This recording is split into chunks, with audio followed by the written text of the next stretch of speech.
ಉತ್ತರ ಪ್ರದೇಶದ ಪ್ರಯಾಗ್ರಾಜ್ನಲ್ಲಿ ನಡೆಯುತ್ತಿರುವ 144 ವರ್ಷಗಳಿಗೊಮ್ಮೆ ನಡೆಯುವ ಮಹಾಕುಂಭಮೇಳ ಬಹಳ ಅಚ್ಚುಕಟ್ಟಾಗಿ ನಡೀತಾ ಇದೆ.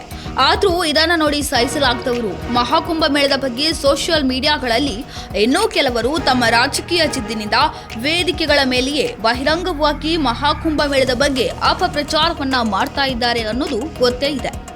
ಇತ್ತೀಚೆಗೆ ಮಹಾಕುಂಭಮೇಳದ ಬಗ್ಗೆ ಸಾಮಾಜಿಕ ಜಾಲತಾಣಗಳಲ್ಲಿ ಅಪಪ್ರಚಾರವನ್ನ ಮಾಡಿರುವ ಸುಮಾರು 54 ಸಾಮಾಜಿಕ ಜಾಲತಾಣಗಳ ಅಕೌಂಟ್ಗಳ ಮೇಲೆ ಯೋಗಿ ಸರ್ಕಾರ ಸೂಕ್ತ ಕ್ರಮವನ್ನು ತೆಗೆದುಕೊಂಡಿತ್ತು. ಈ ಎಲ್ಲಾ ವಿಚಾರಗಳು ಸುದ್ದಿಯಾಗುತ್ತಿದ್ದಂತೆಯೇ ಮತ್ತೊಮ್ಮೆ ಪ್ರಯಾಗ್ರಾಜ್ನ ಮಹಾಕುಂಭಮೇಳ ಸುದ್ದಿಯಾದದ್ದು ಅಲ್ಲಿನ ಪವಿತ್ರ ಸಂಗಮದ ನೀರು ಶುದ್ಧವಾಗಿಲ್ಲ ಮತ್ತು ಕುಡಿಯಲು ಸ್ನಾನ ಮಾಡಲು ಯೋಗ್ಯವಲ್ಲ ಎಂಬ ವರದಿ. ಈ ವರದಿಗೆ ಯಾವುದೇ ಸಾಕ್ಷಿ ಇಲ್ಲ ಅಂತ ಹೇಳಿ ಉತ್ತರ ಪ್ರದೇಶದ ಮುಖ್ಯಮಂತ್ರಿ ಯೋಗಿ ಆದಿತ್ಯನಾಥ್ ಅವರು ಈ ವರದಿಯನ್ನ ಅಲ್ಲಗೆಳೆದಿದ್ದರು.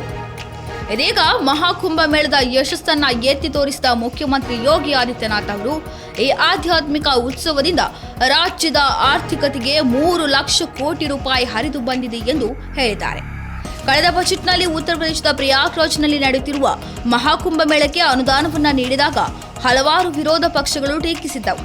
ಅದರ ಬದಲು ಅಭಿವೃದ್ಧಿ ಕಾರ್ಯಗಳಿಗೆ ಆ ಹಣವನ್ನು ಉಪಯೋಗಿಸಿ ಶಾಲೆಗಳನ್ನ ಆಸ್ಪತ್ರೆಗಳನ್ನ ತೆರೆಯಬಹುದಲ್ಲವೇ ಎಂದು ಹೌಹಾರಿದ್ದವು.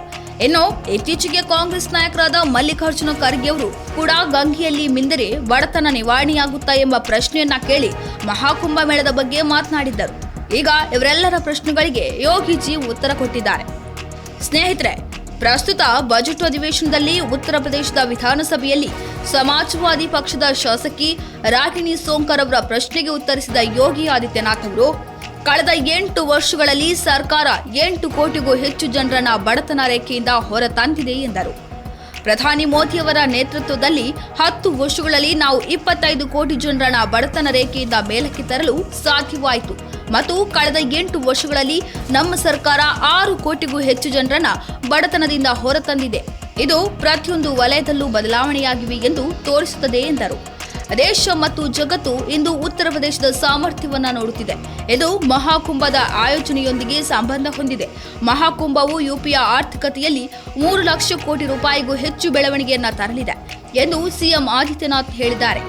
ಮಹಿಳೆಯರ ಸಬಲೀಕರಣಕ್ಕಾಗಿ ಸರ್ಕಾರದ ಉಪಕ್ರಮಗಳ ಬಗ್ಗೆಯೂ ಒತ್ತಿ ಹೇಳಿದ ಅವರು ಉತ್ತರ ಪ್ರದೇಶದ ಪೊಲೀಸ್ ಇಲಾಖೆಯಲ್ಲಿ 20% ಮಹಿಳೆಯರನ್ನ ನೇಮಕ ಮಾಡಿಕೊಳ್ಳಲಾಗಿದೆ ಎಂದು ತಿಳಿಸಿದರು. ನಮ್ಮ ಸರ್ಕಾರ ಮಹಿಳಾ ಸಬಲೀಕರಣಕ್ಕಾಗಿ ಕೆಲಸ ಮಾಡಿದೆ. ಯುಪಿ ಪೊಲೀಸರಲ್ಲಿ 20% ನೇಮಕಾತಿಗಳು ಮಹಿಳೆಯರದ್ದಾಗಿವೆ.